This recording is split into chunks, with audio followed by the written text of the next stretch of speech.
அதாவது எந்த ஒரு சமூகத்துல ஒன்று கூடலுக்கான மையப்புள்ளியாக வந்து கொள்கையும் கண்ணோட்டமும் சிந்தனையும் வாழ்க்கை வழிமுறையும் இருக்குமோ அதுபோல் அவை அனைத்துமே வந்து அல்லாஹ் ஒருவனிடமிருந்து வெளிப்பட்டவையாக இருக்கும் போது அதுல வந்து மனிதனுக்கு உன்னதமான தலைமைத்துவம் கிடைக்கிறது. புரியுதுங்களா? ஏன்னா அந்த சமூகத்துல வந்து மனிதர்கள் தங்களை போன்ற மனிதர்களுக்கு கட்டுப்பட வேண்டிய அவசியம் இருக்காது. அந்த சமூகத்துல மட்டும்தான் மனிதனுடைய தனித்தன்மை, மனிதனுடைய யுனிக்னஸ் உன்னதமான வடிவில் வந்து வெளிப்படுகிறது. சோ அப்ப இதற்கு நேர் மாற்றமா வந்து ஜாகிலிய சமூகத்தின் நிலை என்ன? இதற்கு மாறாக ஒரு சமூகம் வந்து இனத்தின் அடிப்படையில், நிறத்தின் அடிப்படையில், நிலத்தின் அடிப்படையில், இன்ன பிற மெட்டீரியலிஸ்டிக் ஆஸ்பெக்ட்ஸின் அடிப்படையில், அதாவது உலகாயத பொருள் முதல்வாத தொடர்புகளின் அடிப்படையில் இணைந்தால், அதாவது இவை அனைத்துமே வந்து ஒன்று கூடலுக்கான மைய புள்ளியாக இருந்தால் அந்த சமூகத்துல வந்து இனமும் நிறமும் நிலமும் மொழியும் மட்டுமே வெளிப்படுமே அன்றி மனிதனுடைய உன்னதமான தனித்தன்மைகள் வெளிப்படாது. ஏன்னா மனிதன் எப்பொழுது வந்து மனிதனாக நீடிக்க முடியும்? மனிதன் வந்து எப்பொழுது மனிதனாக நீடிக்க முடியும்? மனிதன் தன்னுடைய இனம், நிறம், நிலம், மொழி ஆகிய இந்த செயற்கையான வேறுபாடுகளை களைந்த பிறகுதான் மனிதனாக நீடிக்க முடியும். ஏன்னா இனம், நிறம், மொழி, நிலம் ஆகியவை வந்து ஒன்று கூடலுக்கான ஒற்றுமைக்கான மைய புள்ளியாக இருக்கும் சமூகத்துல வந்து ஏன் வந்து மனிதனுடைய தனித்தன்மைகள் வெளிப்படாது அப்படின்னு நம்ம சொல்றோம்னா, அந்த இடத்துல வந்து மனிதர்களுடைய தனித்தன்மைக்கோ தகைமைக்கோ தகுதிக்கோ முன்னுரிமை அளிக்கப்படாது. அதன் அடிப்படையில் மனிதன் வந்து கண்ணியப்படுத்தப்படுவதில்லை.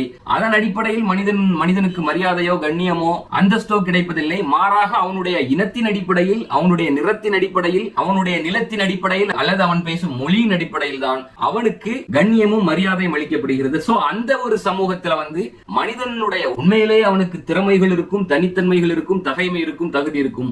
ஆனால் அவை மூடி மறைக்கப்படுகின்றன. அவை வந்து எக்லிப்ஸ் செய்யப்படுது. புரியுதுங்களா? இந்த சமூகத்தில், இந்த ஜாகிலிய சமூகத்தில். சோ அப்ப மனிதன் வந்து இனம், நிறம், நிலம், மொழி இந்த வேறுபாடுகளை எல்லாம் கலைந்த பிறகுதான் மனிதன் வந்து உண்மையிலேயே மனிதனாக நீடிக்க முடியும். ஆனா இதற்கு மாறா அவனுடைய ஆன்மாவையும் சிந்தனையும் நீக்கிவிட்டால் அவன் மனிதனாக நீடிக்க முடியாது.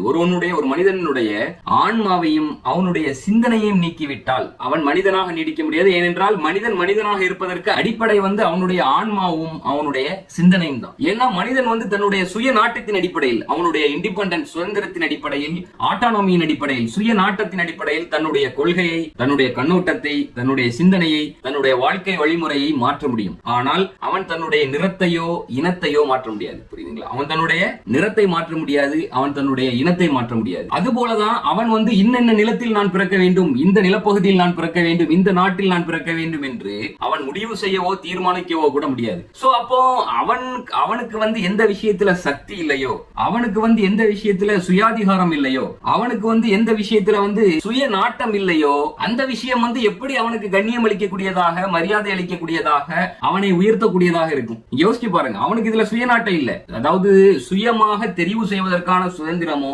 சுயநாட்டமோ சுயாதிகாரமோ இல்லை. அவன் எந்த நிலப்பகுதியில் பிறக்க வேண்டும் என்பதை அவன் தீர்மானிப்பது கிடையாது. அவனுக்கு அதில் சுதந்திரம் இல்லை. அவன் இன்ன நிறத்தில் தான் பிறக்க வேண்டும், இன்ன இனத்தில் தான் பிறக்க வேண்டும் என்பதை தெரிவு செய்யும் சுயாதிகாரம், சுதந்திரம் அவனுக்கு இல்லை. சோ அப்படிங்கும் பொழுது நிலப்பகுதியின் அடிப்படையில், நிறத்தின் அடிப்படையில், இனத்தின் அடிப்படையில் கண்ணியம் கற்பிக்கும், மரியாதை அளிக்கும் ஒரு சமூகம் அல்லது ஒன்று கூடலுக்கான ஒற்றுமைக்கான மைய புள்ளியாக, அளவுகோலாக இந்த அம்சங்களை வந்து வரையறுத்து வைத்திருக்கும் சமூகம் எப்படி வந்து முற்போக்கான சமூகமாக, எப்படி வந்து மனிதனின் கண்ணியத்திற்கும் மரியாதைக்கும் உகந்த ஒரு சமூகமாக இருக்க முடியும்? எப்படி அது வந்து மனிதனுடைய கண்ணியத்தை உத்தரவாதப்படுத்தும் சமூகமாக இருக்க முடியும்? எப்படி அந்த சமூகத்துல வந்து மனிதனுடைய இந்த ஆர்டிபிஷியல் ஆஸ்பெக்ட்ஸ், இந்த இனம், நிறம், மொழி, நிலம், இந்த அம்சங்களுக்கெல்லாம் அப்பாற்பட்டு எப்படி அந்த சமூகத்துல வந்து மனிதனுடைய யூனிக்னஸ், தனித்தன்மை, தகைமை, தகுதி வந்து வெளிப்படும்? நிச்சயமாக வெளிப்படாது. சோ அந்த சமூகம் தான் ஜாகிலிய சமூகம். சோ இதற்கெல்லாம் அப்பாற்பட்டு எந்த சமூகத்தில், நல்லா கேட்டுக்கிடுங்க, எந்த சமூகத்தில் மனிதர்கள் தங்களுடைய சுயமான நாட்டத்தின் வழியாக ஒன்றிணைகிறார்களோ, அதன் அடிப்படையில் தங்களுடைய தொடர்புகளை அமைத்துக் கொள்கிறார்களோ,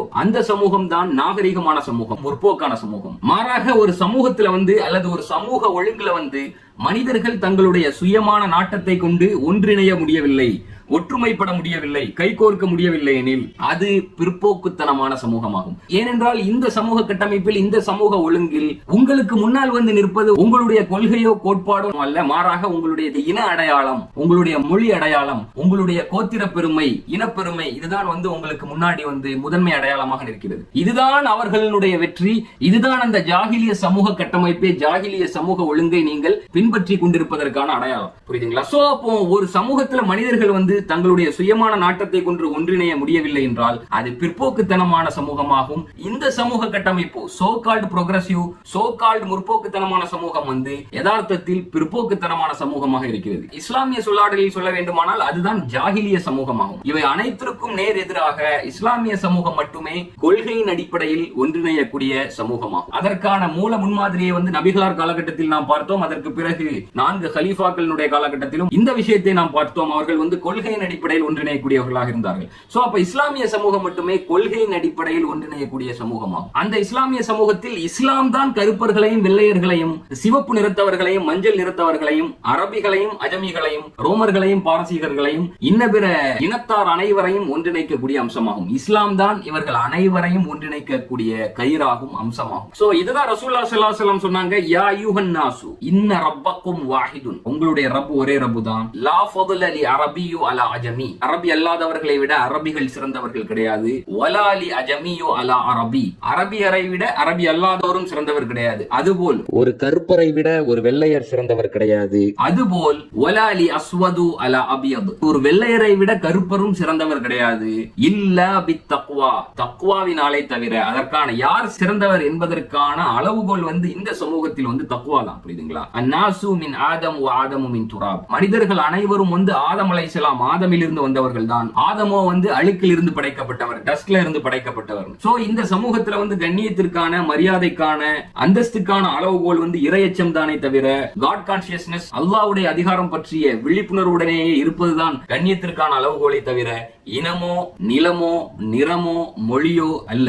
ஏன்னா இதை வந்து திருக்குர்ஆன்லயும் சரி நபி மொழிகளிலும் சரி தெல்ல தெளிவாக பல இடங்களில் வந்து அல்லாஹ்வும் வலியுறுத்தி உள்ளார், நபிகளாரும் வலியுறுத்தி உள்ளார்கள். புரியுதுங்களா? அதாவது இன்னமல் முஃமினூன இஹ்வத்துன், முஃமின்கள் அனைவரும் சகோதரர்கள். அதுபோல வந்து அல் முஃமினு லில் முஃமின் கல் புன்யானு யஷுத்து பஅதுஹு பஅதா. ஒரு மூமினுக்கு இன்னொரு மூமின் வந்து ஒரே நிர்மாண அமைப்பை போன்றவர். ஒரு மூமினுக்கு இன்னொரு மூமின், ஒரு மொழியை சேர்ந்தவனுக்கு ஒத்த மொழியை சேர்ந்தவன் என்று சொல்லவில்லை, ஒரு இனத்தை சேர்ந்தவனுக்கு ஒத்த இனத்தை சேர்ந்தவன் என்று சொல்லவில்லை, ஒரு நிலத்தை சேர்ந்தவனுக்கு ஒத்த நிலத்தை சேர்ந்தவன் என்று சொல்லவில்லை. ஒரு முஃமினுக்கு இன்னொரு மூமின். புரியுதுங்களா? இந்த மொழி, இன, நில, நிற எல்லைகளுக்கு அப்பாற்பட்டு ஒரு மூமினுக்கு இன்னொரு மூமின் வந்து ஒரே நிர்மாண அமைப்பை போன்றவர், ஒரே கட்டடத்தை போன்றவர். அதுல வந்து ஒவ்வொரு பாகமும் மற்ற பாகத்தை பரஸ்பரம் வந்து அரண் செய்த வண்ணம் இருக்கும். புரியுதுங்களா? சோ இத மாதிரி இன்னும் பல ஹதீசுகள் இருக்குது. அதாவது லா யுமினு அஹதுக்கும் ஹத்தா யுஹிப்ப லி அஹீஹி மா யுஹிப்பு லி நஃப்ஸி. தான் விரும்பி நேசிக்கும் ஒன்றை தன்னுடைய சகோதரருக்கும் விரும்பாதவரை உங்களில் எவரும் உண்மை விசுவாசியாக ஆக முடியாது. நம்ம சொல்லிக் கொண்டே போகலாம். சோ அப்ப இந்த சமூக கட்டமைப்புல, இந்த சோஷியல் ஃப்ரேம்வொர்க்ல வந்து மனிதர்கள் வந்து ஒரே சமூகத்தினராக இருக்கிறார்கள். மூமின்கள் வந்து ஒரே சமூகத்தினராக இருக்கிறார்கள்.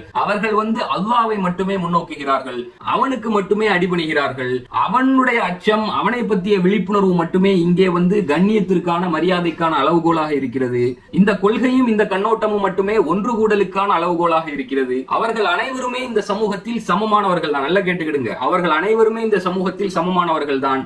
அவர்களிடம் அவர்களுடைய மொழியின் அடிப்படையிலோ, இனத்தின் அடிப்படையிலோ, நிலத்தின் அடிப்படையிலோ, நிறத்தின் அடிப்படையிலோ ஏற்றத்தாழ்வுகள் கற்பிக்கப்படாது. அவர்கள் அல்லாஹ்விடம் இருந்து மட்டுமே கட்டளைகளை, வழிகாட்டல்களை பெறுகிறார்கள். தங்களை போன்ற மனிதர்களிடம் இருந்து அவர்கள் கட்டளைகளையோ வழிகாட்டல்களையோ பெறுவதில்லை. புரியுதுங்களா? ஏனென்றால் அப்படி அல்லாஹ்விடம் இருந்து மட்டுமே கட்டளைகளையும் வழிகாட்டல்களையும் பெறுவதால் தான் மனிதர்களுடைய தனித்தன்மையும் மனிதர்களுடைய தகைமையும் தகுதியும் வெளிப்படும் சமூகமாக இது இருக்கிறது. உண்மையிலேயே மனிதர்களுடைய தனித்தன்மைக்கு இந்த சமூகத்தில் வந்து மரியாதை அளிக்கப்படுகிறது. இதற்கு நேர்மாறாக ஜாகிலிய சமூகத்தில் வந்து மனிதர்களுடைய இனத்திற்கும், மனிதர்களுடைய மொழிக்கும், மனிதர்களுடைய நிலத்திற்கும் தான் கண்ணியம் அளிக்கப்படுகிறது, மரியாதை அளிக்கப்படுகிறது. அல்லது கண்ணியத்திற்கான, மரியாதைக்கான அளவுகோலாக வந்து இந்த அம்சங்களே முன்வந்து நிற்கின்றன. ஆக இதுதான் வந்து இஸ்லாமிய சமூகத்திற்கும் ஜாகிலிய சமூகத்திற்குமான வேறுபாடு. மனிதர்களுக்கு ஒன்று கூடலுக்கான வழிமுறையாக, ஒன்று கூடலுக்கான மைய புள்ளியாக தங்களுடைய கொள்கைகளையும் கண்ணோட்டங்களையும் அவர்களுடைய சுய நாட்டத்தையும் வழங்காத இந்த சமூகம் பிற்போக்குத்தனமான சமூகமாகும்.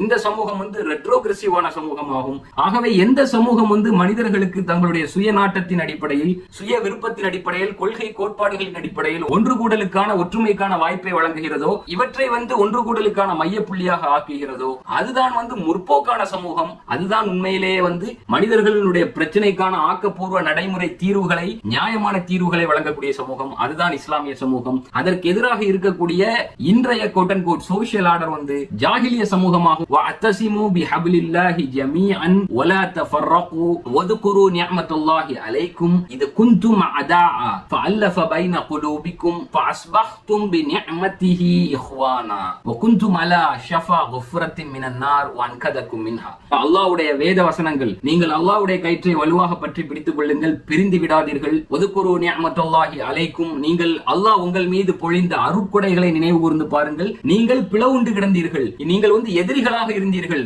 ஒருவருக்கு எதிராக ஒருவர் சண்டை பிடித்துக் கொண்டிருந்தீர்கள், எதிரிகளாக இருந்தீர்கள், பிளவுண்டு கிடந்தீர்கள், கூறுகளாகவும் பிரிவுகளாகவும் இருந்தீர்கள். இது குந்தும் அதாஅ ஃபஅல்லஃப பைன குலூபிக்கும், உங்களுடைய உள்ளங்களை அவன் ரெக்கன்சைல் பண்ணா, ஒன்றிணைத்தான். நீங்கள் பணத்தை எவ்வளவு செலவழிச்சாலும் உங்களுடைய உள்ளங்களை ரெக்கன்சைல் பண்ண முடியாது. கொள்கை ரீதியாக, சீர்திருத்தத்தின் மூலமாக, படிப்படியான பயிற்றுவிப்பின் மூலமாக, தர்பியாவின் மூலமாக அவன் உங்களை ஒன்றிணைத்தான். அவனுடைய நிஅமத்தின் காரணமாக நீங்கள் சகோதரர்களாக ஆனீர்கள். புரியுதுங்களா? நீங்கள் அதுபோல் நரக நெருப்பின் விளிம்பில் நின்று கொண்டிருந்தீர்கள், அவனுடைய அருளாலேயே நீங்கள் காப்பாற்றப்பட்டீர்கள். சோ இந்த ஒரு வசனத்தோட இந்த பாகத்தை நிறைவு செய்கிறேன்.